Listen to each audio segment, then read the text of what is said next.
CJL Ideas. Pensemos juntos, las comunidades judías del futuro. Hola, bienvenidos a un nuevo episodio de CJL Ideas, el podcast del Congreso Judío Latinoamericano en el que nos proponemos pensar el futuro de las comunidades judías de la región. Mi nombre es Sol Dava y les doy la bienvenida a esta segunda entrega. Sin duda, uno de los sucesos que más ha sacudido en los últimos años a quienes trabajamos por la coexistencia fueron los acuerdos de Abraham. Estamos hablando del Tratado de Paz firmado en el año 2020 entre Israel y los Emiratos Árabes Unidos, al que luego se sumaron Bahrein y más tarde Sudán y Marruecos. Fueron los primeros acuerdos de este tipo firmados entre el Estado judío y sus vecinos en 26 años. ¿Cómo se gestan este tipo de acuerdos? ¿Cómo es la cocina diplomática? ¿Cuál es el impacto de estos acuerdos? No solo a nivel político, sino en la gente, en los pueblos de los países involucrados. A continuación, Claudio Eppelman, director ejecutivo del Congreso Judío Latinoamericano, Alfredo Abriani, exsecretario de Culto de la República Argentina, y el especialista en relaciones internacionales, Mariano Caucino, nos cuentan los pormenores del acuerdo en el marco de una charla organizada por Argentina Global. Los invitamos a escuchar. Los acuerdos de Abraham, que en realidad es un acuerdo de normalización de las relaciones entre los Emiratos Árabes Unidos y Bahrein con Israel, ¿no? Se trata de un tratado de paz firmado en Washington el 15 de septiembre del año 2020 y Emiratos Árabes Unidos y Bahrein se constituyeron en el tercer y cuarto país respectivamente en firmar un tratado de paz con Israel después de haber firmado Egipto en 1979 y Jordania en 1994. Además de ser los primeros países del Golfo Pérsico en firmar un tratado de estas características con Israel. Entonces, bueno, tenemos a dos experimentados en el tema que nos van a contar y a dar su impresión. Como les decía, estamos ya a un año, un poco más de un año de la firma de estos acuerdos, de este tratado. Queríamos ver con ellos un poco cómo había sido el origen de la firma de estos acuerdos y qué balance podían hacer a un año de haberse firmado, ¿no? Como una primer pregunta, como una introducción al tema, me gustaría comentar que tengo entendido, ustedes me dirán, a ver si esto es cierto o no, pero hay trascendidos que dicen que este acuerdo nace en una cena en New York en la que estaban el primer ministro israelí, Benjamín Netanyahu, con su mujer, se cruzan en un restaurante con el embajador de Emiratos Árabes Unidos ante la ONU y la mujer le dice, bueno, le hace algún comentario a ver cuándo se iba a firmar un acuerdo de paz entre los dos países y parecería que ahí surge esta iniciativa o este tratado que estamos hoy ya a más de un año de su firma. No sé si ustedes tienen esa misma información, se puede corroborar eso. La verdad es que yo no sé si ese episodio, esa anécdota es plenamente cierta o no, pero lo que sí es cierto es que lo que ocurrió es que en la presidencia de Donald Trump se terminó de consolidar una idea que ya existía hacía bastante tiempo, pero la administración Trump aceleró de alguna forma esa realidad, que es la idea de que ante un adversario común, que es básicamente el régimen de Irán y sus aliados, había una correspondencia de intereses objetivos entre el Estado de Israel y los países árabes, llamados árabes moderados. Ahora, esa política es una política de largo alcance, porque fue impulsada inicialmente a comienzos de los 70 por Kissinger, y después fue terminada de consolidar en el gobierno de Carter, con los acuerdos de Camp David entre Israel y Egipto. Después, bueno, van a terminar costándole la vida al presidente egipcio Anwar el Sadat hace 40 años. Pero yo creo que lo fundamental es tener en cuenta eso, que hay una tendencia de largo plazo, pero para el que le gusten estas tramas que vos preguntabas, hay un artículo interesante en New Yorker que se llama Donald Trump's New World Order, que es un artículo de mediados del 2018, en el que cuenta una serie de relaciones importantes entre la familia Trump, la familia de Netanyahu, las relaciones con el príncipe saudí y con la familia real gobernante de Emiratos Árabes Unidos. Por supuesto, es un artículo que por momentos es crítico de muchos de ellos, pero es interesante cómo relata esa serie de interrelaciones. Lo que creo, probablemente haya algo de mitología alrededor de estos acuerdos, porque estos acuerdos no ocurren en forma espontánea. No es que de repente un día se levantaron dos jefes de Estado y dijeron, bueno, hoy vamos a firmar un acuerdo y vamos a normalizar relaciones. Estos son largos procesos de negociación que en muchos casos son bilaterales, triangulados por un tercer país, con posibilidades de que haya en general, digo, muchos países que estén participando y las grandes potencias involucradas tratando de tironear para un lado o para el otro. Entonces, lo que creo que nosotros nos encontramos con esta noticia hace un año, cuando se firma el acuerdo, y hace unos meses antes, cuando se anuncia que esto iba a suceder, es cuando comienza a emerger este acuerdo y cuando comienza a hacerse visible todo lo que no había sido hasta entonces. Y lo que nosotros verdaderamente sabemos es que se firmó un acuerdo, que se firmó en la Casa Blanca, que se anunció simultáneamente en Abu Dhabi y en Tel Aviv, y cómo se fue gestando, cómo fueron exactamente los pasos. Vamos a leer muchos libros y cada uno va a tener su teoría y vamos a algunos a creer en uno y a veces en otro. Y esto es parte de la historia de la diplomacia del mundo. Lo que creo concretamente es, de vuelta, que esto fue la buena noticia y cuál creo que es el valor de este acuerdo en sí mismo. Es que cuando surge el Estado de Israel en el año 1948, en bloque los países árabes declaran la guerra y llaman a la destrucción del naciente Estado. Muchos de ellos participaron militarmente en la batalla que para Israel era la guerra de la independencia y para los países árabes era la guerra para la eliminación del Estado naciente. Y a partir de esa situación se quedó técnicamente en guerra, como señalabas en la introducción, Alfredo, hasta que en el año 1977, 78, digamos desde el 74, que termina después de la guerra de Yom Kippur con Egipto, el presidente egipcio Anwar el-Sadat espontáneamente, y acá pongo entre comillas, espontáneamente sorprende al mundo y anuncia su visita a Jerusalén. Y digamos, firma el primer acuerdo de paz y normaliza las relaciones y establece un intercambio de embajadores y un montón de cosas. Israel se retira de territorios que había invadido durante la guerra y se normaliza. Y lo mismo ocurrió 73 años, 74 años después de la independencia de Israel, con Emiratos y con Bahrein. Y creo que descubrimos cuando esto se normalizó.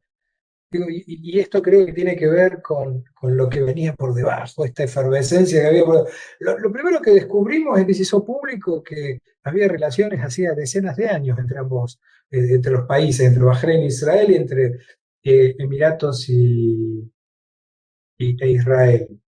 Y además de eso, que los pueblos de los tres países involucrados lo celebraron, lo festejaron, lo naturalizaron, se crearon vuelos, la gente viajó de turismo, viajó por religión, viajó por comercio, y hoy están practicando, se están ejercitando proyectos increíbles de cooperación entre estos países. lo cual creo que nos renueva esta esperanza de que a veces cuando vemos que emerge es porque se estuvo trabajando mucho por debajo y este es el infinito valor que tiene la diplomacia. Es interesante, Claudio, esto que destacás de esta diplomacia silenciosa, ¿no? Esta diplomacia que va por fuera de los registros de los radares y que de repente emergen con noticias de estas características que nos alegran a todos. Y sobre todo, recién vos hablabas, bueno, de los efectos de este acuerdo, ¿no? Y a mí me gustaría ponerlo en otros términos, ¿no? Los beneficios de la paz. O sea, que las distintas áreas de cooperación que surgen a raíz de este tratado, de este acuerdo que se firmaron, ¿no? Cooperación, bueno, además de la apertura de embajadas, intercambio de embajadores en los distintos países, bueno, cooperación en áreas de turismo, de educación, comercio, salud, seguridad, todo eso que me gusta presentarlo de esta manera, ¿no? Como los beneficios de la paz. Yo no tengo los datos exactos, yo hoy busqué unos datos. Según tengo entendido y me han informado, dice que el resultado de los acuerdos en el ámbito económico y comercial, que se multiplicaron en un 200 y pico % en los primeros meses del 2021, con Emiratos a la cabeza, y que ha habido un comercio bilateral que me dicen que puede ser, no sé si es que se ha concretado ya o que se puede concretar, que pueda alcanzar los 600.000 millones. No sé si es un número, me parece un número un poco exagerado, pero de todas maneras, no tengo el número exacto acá, pero yo creo que a lo que hace para un diálogo como nuestro es que evidentemente van a tener una cooperación económica enorme, porque son economías muy complementarias. La economía de los países del Golfo obviamente es una economía que tiene la bendición y la maldición de los recursos naturales. Israel tiene lo contrario, tiene la maldición de no tener, pero tiene la bendición de no tener. Entonces es uno de los países de mayor avance tecnológico del mundo y de innovación. Entonces creo que ya deben estar trabajando muchísimo y van a poder hacerlo más. Pero yo creo que es muy correcto lo que dijo Claudio. Estas cosas no son de un día para el otro y no son solamente por el hecho personal. Yo creo que lo que sí es relevante es que a veces que los hombres aceleran los procesos políticos o los retroceden o los ralentizan o los aceleran o los ralentizan, que es el rol del hombre en la historia. Pero indudablemente que Israel aprovechó bien la presidencia de Trump porque le sirvió en esos 4 años para sus objetivos.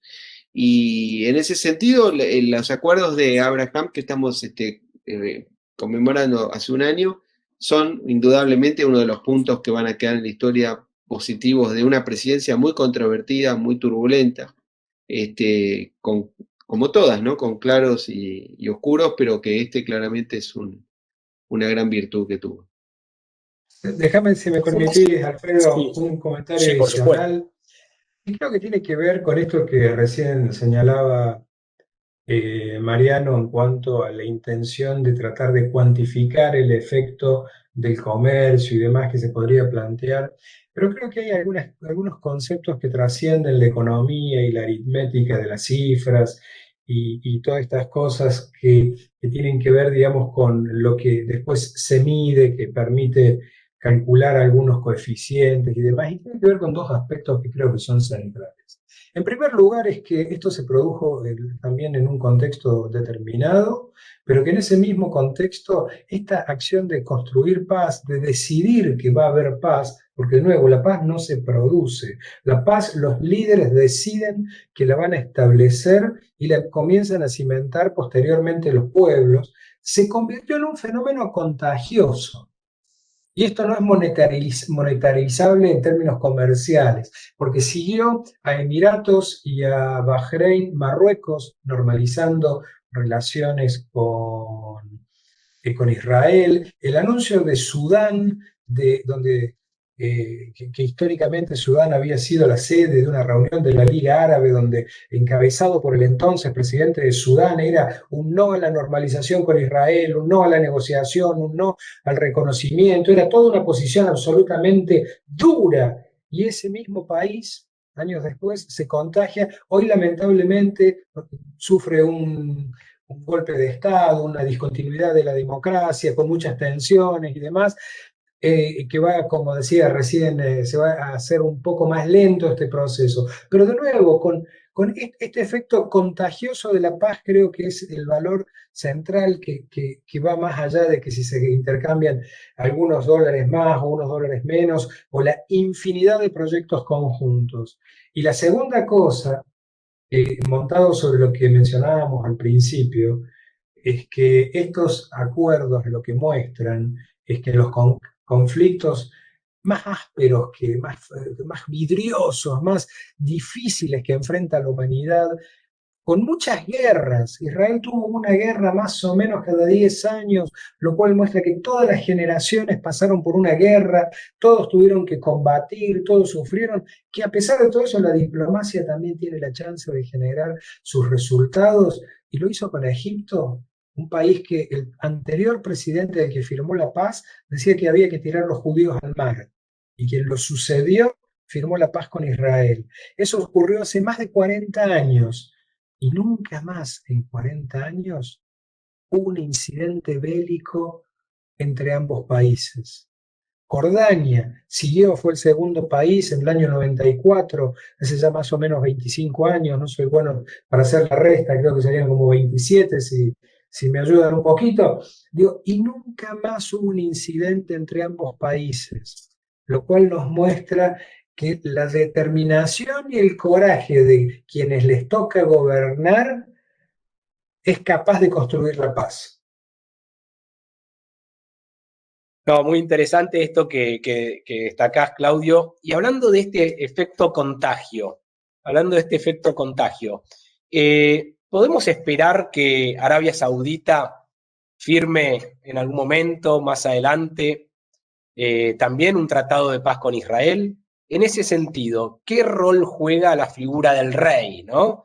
Me refiero a Arabia Saudita por ser el lugar donde están dos de los lugares sagrados para el Islam, ¿no? Como son Meca y Medina. ¿Hay alguna posibilidad que en el corto mediano plazo, haya algún avance, alguna firma, algún acuerdo con Arabia Saudita? Bueno, si me permitís, lo que sucede en Arabia Saudita, como ustedes saben, es que el rey es un hombre que ya tiene 85 años, pero el gobierno lo lleva en el día a día el príncipe heredero, el Crown Prince, que es Mohammed bin Salman, MBS.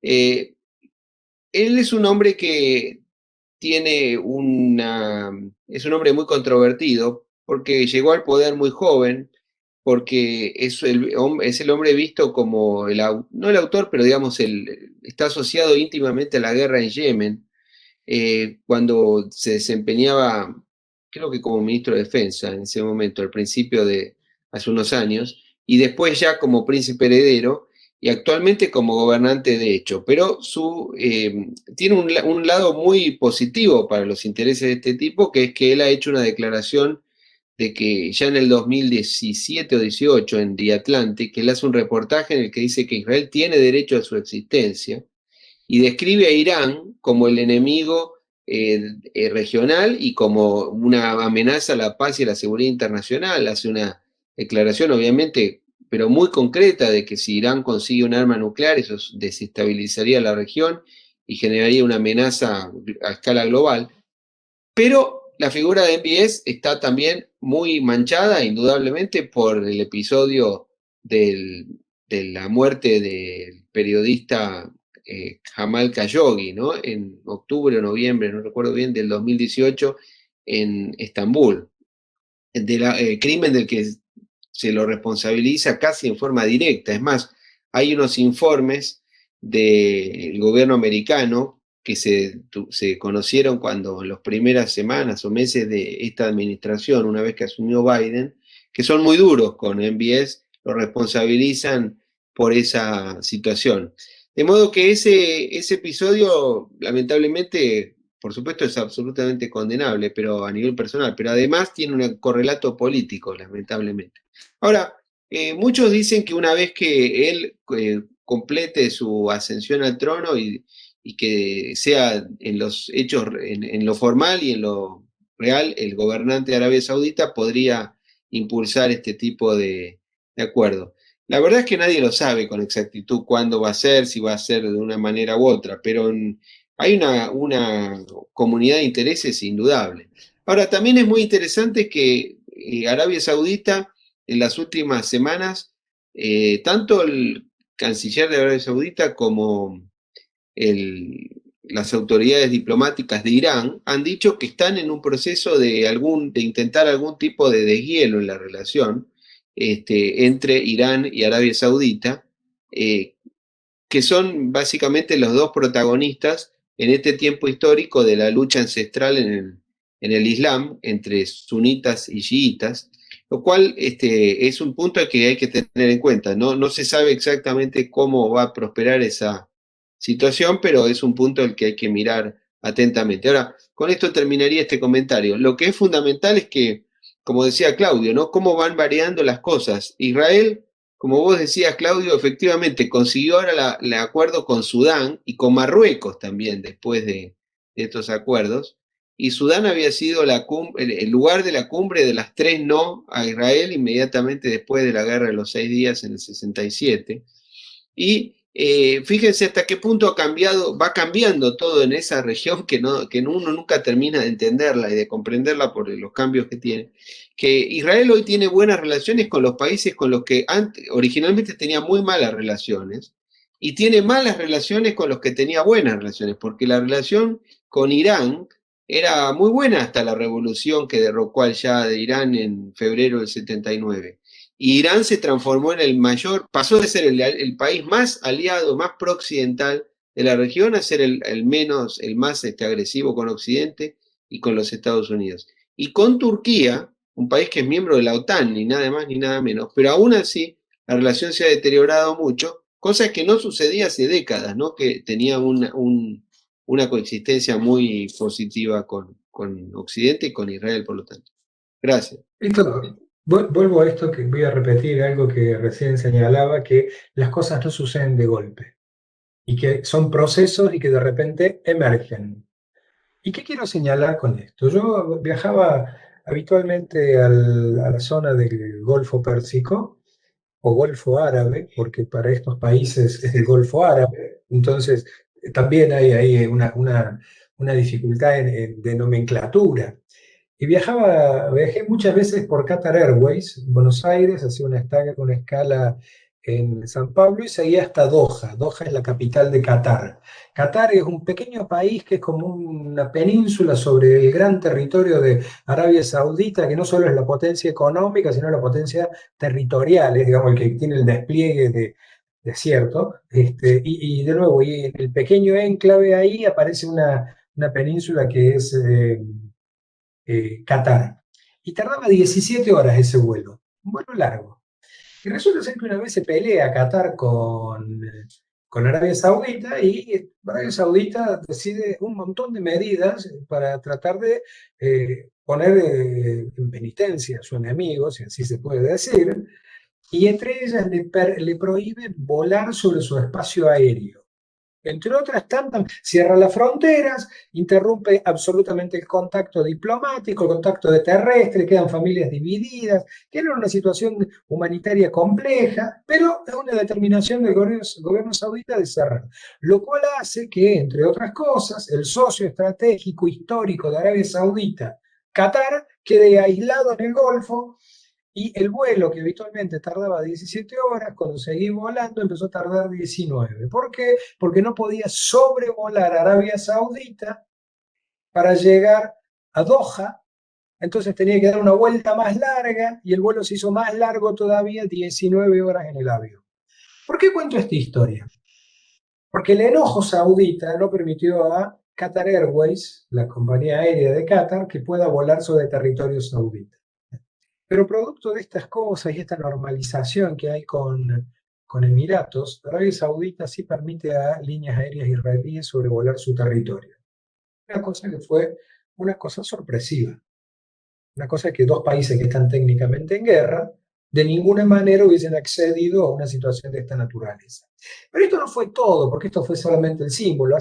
La semana pasada aterrizó formalmente el primer avión oficialmente el primer avión israelí en Riad. ¿Pero por qué digo oficialmente? Porque hay una visita del primer ministro Benjamín Netanyahu al príncipe Mohammed bin Salman, MBS, que recién mencionaba Mariano, que era absolutamente secreta y fue un asesor del príncipe el que la hizo pública. O sea, ¿qué quiero decir con esto? Los contactos no solamente que existen en el bajo nivel diplomático y en la máxima coordinación de inteligencia, porque hay un enemigo común que es la República Islámica de Irán, sino que fue también entre sus máximos líderes. Y fue abierta esta información, fue una información cerrada que pasó a ser abierta por la corona saudita. Entonces, ¿qué quiere decir esto? ¿Que son dos países que están en guerra? No. Son dos países que están cocinando claramente y que en algún momento nos van, entre comillas, nuevamente a sorprender con un anuncio de algo. Es decir, y nos van a sorprender si somos descuidados y perdemos todos estos datos de cooperación de inteligencia, de cooperación militar y de la visita del primer ministro de Israel que aterrizó en un avión israelí con su seguridad israelí en una ciudad saudita, se reunió con el gobernante, con quien lleva adelante el gobierno y volvió a Israel y después lo cuentan. Entonces creo que, de nuevo, si nos sorprende es porque somos unos malos lectores de los diarios. Creo que también tenemos que tener en cuenta estas cosas y bueno, y así es como, de nuevo, la diplomacia siempre nos sorprende. Una cuestión que me gustaría de escuchar tu reflexión, Claudio. Pensaba, ¿no? Vos recién decías, hay un enemigo común, ¿no? Que es la República Islámica de Irán. A ver, ¿de qué manera impacta la firma de este acuerdo en el equilibrio de poderes en Medio Oriente? ¿Y cuánto tuvo que ver, no sé, el plan nuclear iraní, por ejemplo, ¿no? Que algunos dicen que estaría avanzado, digo, para acelerar la firma de este acuerdo? Yo pienso que lo que sí es importante es que Irán tiene una situación, por un lado, muy complicada en lo interno, porque la población está muy disconforme con la situación en Irán, pero acaba de lograr este año un acuerdo muy importante con China. No se puede dejar de observar eso, que logró la firma de un contrato de provisión energética con China que lamentablemente para los intereses de Occidente eso probablemente le dé aire al régimen iraní, lo cual es una muy mala noticia para Israel, para Occidente en general y bueno, y para un país también como la Argentina que sufrió en dos ocasiones terrorismo, los efectos del terrorismo islámico acá en nuestro propio territorio, en el que murieron más de 100 personas entre los dos atentados, ¿no? O sea que esto tampoco es que es un hecho que la gente cree, no, ocurre a 15.000 kilómetros de distancia, a 19 horas de vuelo, como decía Claudio. No, esto es un tema que afecta globalmente al mundo y que los argentinos hemos experimentado en carne propia, en todos los planos. Así que, bueno, es un tema, Irán es un gran misterio, es una gran, uno de los grandes issues de la política global, pero no hay que olvidar una cosa, con esto concluyo. No hay que olvidar una cosa, Irán es un país sofisticado, Irán no es un país, no es cualquier país, es un país que tiene una población muy importante, pero además es heredero de un imperio. Irán es heredero casi de una civilización, que es la civilización persa, de modo tal que es un punto que no hay que desconocer. Si en el mundo si el mundo está organizado, el mundo tiene las características. Por un lado es un mundo anárquico, por otro lado hay una pretensión de ordenamiento global a través de un sistema multilateral, pero tal vez la mejor manera de describir el mundo como es la forma de una suerte de oligarquía global. Y si hay una oligarquía global, Irán es uno de sus miembros, porque la cultura persa es como hablar de Turquía, es heredero de un imperio otomano, es como hablar de Rusia, es heredero de un imperio, es como hablar de China, es heredero de una civilización. es como hablar de Francia, no estamos hablando de un país cualquiera. Y lo que pasa es que uno a veces no termina de entender la desgracia que ocurrió en el mundo en 1979, porque esa revolución y las consecuencias de esa revolución fueron dramáticas para el mundo, porque la caída de un país tan importante como ese, en manos de un régimen como el régimen de los ayatolás, ha sido una tragedia para la humanidad en la historia reciente. Con una visión que complementa lo que señalaba Mariano, digo, históricamente en la tradición islámica de 1.500 millones de personas que lo profesan a esta religión en el mundo, surgen dos escuelas, dos grandes escuelas, la escuela chiita y la escuela sunita, y que generan muchas tensiones como dentro de todas las tradiciones religiosas, cuando hay fracturas o cuando hay divisiones o hay exégesis de los textos distintas, y se generan de nuevo esta tensión que en el caso de Arabia Saudita y de Irán, estas escuelas tomaron forma de países. Entonces Arabia Saudita se convierte en el país que cristaliza la idea de la escuela sunita, con dentro de su territorio los dos sagrados lugares para la Meca, y el rey de Arabia Saudita, que es considerado por el mundo islámico como el custodio de estos dos lugares, sagrados para todos los fieles. Y por otro lado, el régimen iraní, que de nuevo cambió de un modo de organización de la sociedad occidentalizado, amigable con Estados Unidos, con Europa, con la democracia, una revolución que encabezó Khomeini en el año 79, que es cuando eclosiona, de nuevo, no es que ocurrió de golpe también esta revolución, y que cristaliza esta idea del país chiita. Entonces la tensión de las escuelas históricas del Islam se encuentra a partir de tensión de países. Y como todos los países tienen, además de intereses religiosos, intereses geoestratégicos. Entonces cada uno trata de influenciar en su barrio, en la zona de la proximidad.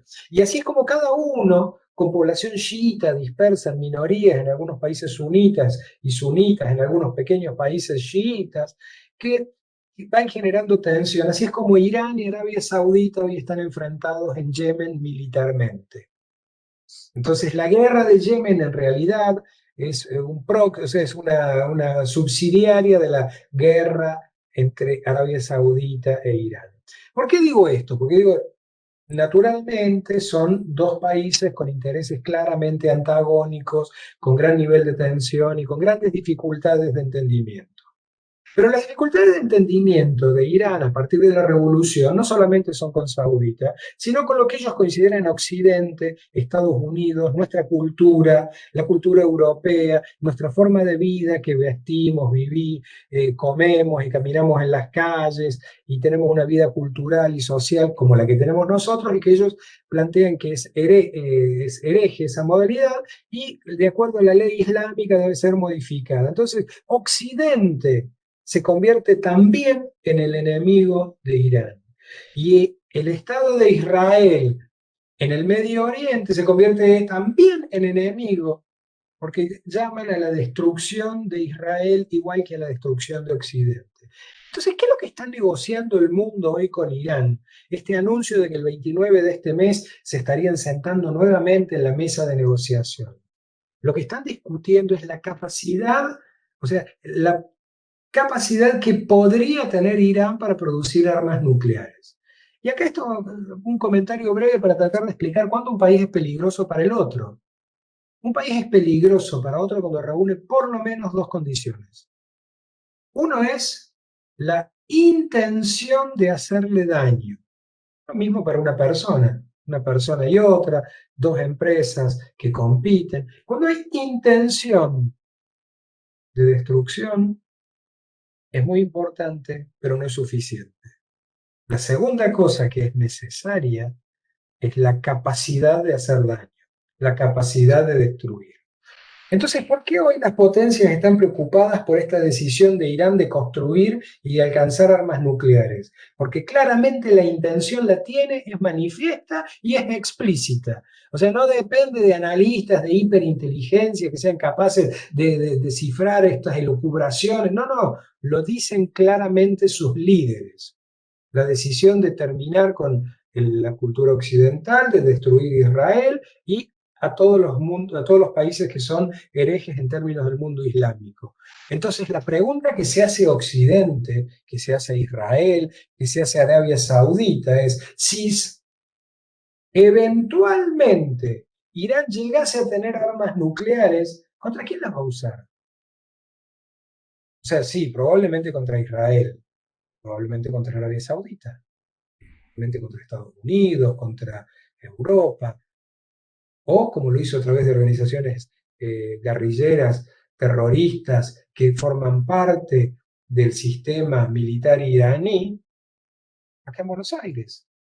Entonces, ¿cuál es la preocupación de Occidente y qué están negociando? Es decir, muchachos, muchachos, cuidado. El mundo tiene algunas reglas de quién puede y quién no puede tener armas nucleares, porque tenemos que tener garantías de que no los va a usar en una noche de ebriedad como hemos conocido en la Argentina y que declaramos una guerra. Entonces, cuando se arma de armas de destrucción masiva, hay acuerdos de la comunidad internacional. Por eso es que el mundo se está resistiendo a que Irán tenga la capacidad de destruir otro país, porque claramente la intención ya la tiene. Y si tiene intención y capacidad, se convierte en una amenaza absoluta para estos países. Y es ahí donde de nuevo el mundo sunita se despega de Irán, se fractura y se une al adversario de Irán, en este caso, que es Israel, y con esto cierro el origen de la primera parte de tu pregunta, Alfredo, donde Israel se convierte en un socio de quien Irán pretende que sea su socio, y fractura al mundo islámico en beneficio de la seguridad global del mundo y del Medio Oriente, porque un Medio Oriente con países inestables, con capacidades de armas nucleares, no le da seguridad a nadie. Por un lado, vemos un escenario en Medio Oriente que, si bien geográficamente se encuentra lejos de nuestra región, tiene una profunda conexión, ¿no? Desde lo religioso, espiritual, hasta lo cultural y familiar, con nuestro ambiente local, donde diversas comunidades musulmanas, cristianas, judías, históricamente convivieron en paz. Con este telón de fondo, ustedes, y esta es la primera pregunta, las dejo las dos planteadas como para que cualquiera pueda tomarlas. Con este telón de fondo, ¿ustedes creen que las tendencias que estamos viendo hoy en Medio Oriente tienen efectos en el plano local argentino y más amplio de la región de América Latina? O incluso, si quieren, de otra forma, ¿hay alguna lección o tendencia o planteo en términos de esa convivencia y del diálogo interreligioso en el ámbito local o regional latinoamericano que potencialmente podría proyectarse en Medio Oriente? Es como una pregunta para ver si pueden conectar el ambiente local con eso que sucede hoy en una región tan irrelevante como es Medio Oriente. Y por otro lado, estamos viviendo un momento inédito con desafíos globales que requieren de soluciones globales urgentes. ¿Qué visiones ofrecen hoy, tanto en términos de lo que son los líderes religiosos como las instancias de diálogo interreligioso y político, diplomático, acerca de esos desafíos mundiales? Llámese cambio climático, llámese pandemia, llámese problemática de desplazados. ¿Consideran que hace falta más gobernanza y acción colectiva para atender esos desafíos? Bueno, con respecto a lo primero, yo diría que la Argentina en general Sudamérica, pero la Argentina sin duda es un país sumamente exitoso en cuanto a convivencia multirreligiosa y social. Y la verdad es que es una de las cosas de las que los argentinos tenemos que estar orgullosos y que se ha profundizado con el tiempo, porque salvo por supuesto episodios y hechos no queridos y desgraciados, pero en general es una situación que funciona bien y que ha progresado con el correr del tiempo. Con respecto a la proyección que puedan tener las comunidades argentinas sobre Medio Oriente, no creo que puedan tener demasiada. Sí creo que lo que es fundamental es tener en cuenta que el mundo cada vez es más chico en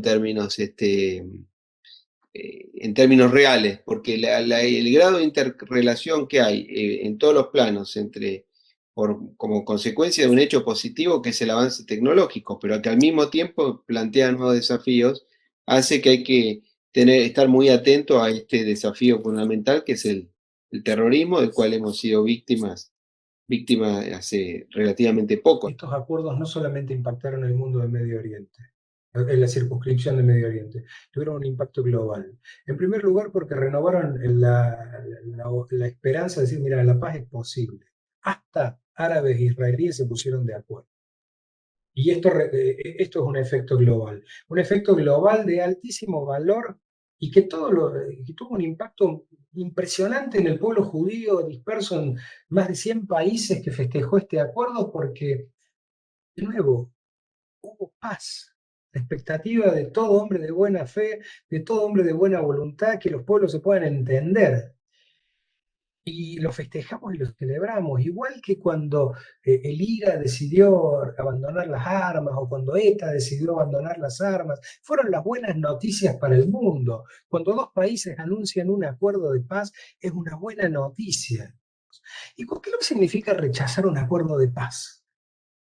A ver, digo, porque uno puede no estar de acuerdo exactamente cómo se termina de conformar eso, pero cuando dos países establecen un acuerdo de paz y uno lo rechaza, ¿qué es lo que está pidiendo? ¿Que continúe la guerra? Y a partir de ahí es donde decir, mira, la religión verdaderamente se ensucia con lo peor que puede tener en sí mismo la política, con el más negativo de los sesgos, para tratarla a la política, digamos, en un sentido muy, muy particular. Entonces, creo que hay que estar atentos a estas cosas, porque es muy difícil imaginar cuáles son los escenarios que se plantean los líderes religiosos que rechazan acuerdos de paz. Porque yo me resisto a hablar de estos conceptos que a veces uno trata de poner una regla, la extiende y va midiendo y dice, este señor es un extremista, este es un fundamentalista, y si nos vamos para allá es un moderado. Lo que sí creo es que cuando perdemos a la paz como una aspiración y como un valor común, la convivencia también en la Argentina se ve amenazada. Y lo hemos probado. Lo hemos probado en muchos lugares del mundo donde la convivencia cuando se tensa, el odio, cuando el discurso de odio crece, lleva a la violencia. Y la violencia es ajena a todas las religiones bien entendidas. Es ajena a todas las religiones bien lideradas. Y ahí es donde creo que tenemos una luz amarilla prendida. Y la segunda cosa que creo que tiene que ver con esta faceta de los grandes temas del mundo, la conferencia de Glasgow ahora, el cambio climático y demás, y decir, bueno, ¿qué lugar le toca a las religiones y demás? La verdad que es difícil, digo, porque el mundo en algún sentido puede estar gobernado por distintos gobiernos que van a ir cambiando de signo, en algún país va a ir para un color que después volverá y demás. Y en definitiva esto de lo que se trata es de generar acuerdos, porque sin acuerdos los problemas globales son más difíciles de resolver. ¿Y qué es lo que es la voluntad de cualquier líder religioso de buena fe? Y acá es lo único que se podría señalar, y con Alfredo lo hemos señalado en diversas oportunidades cuando era funcionario tanto en la ciudad como en la nación, el hecho de que ojalá este espíritu de diálogo que reina en el mainstream, en la corriente principal de los musulmanes, de los judíos y de los cristianos y de otras tradiciones religiosas en la Argentina, sea capaz de impregnar también a la política, no solamente en nuestro país, sino en el mundo, y se puedan construir puentes que cierren y que acerquen a los lados de la grieta y en la capacidad multiplicadora que tiene el diálogo de generar acuerdos, también nos permita abordar los grandes temas del mundo, como es el cambio climático. CJL Ideas. Pensemos juntos, las comunidades judías del futuro.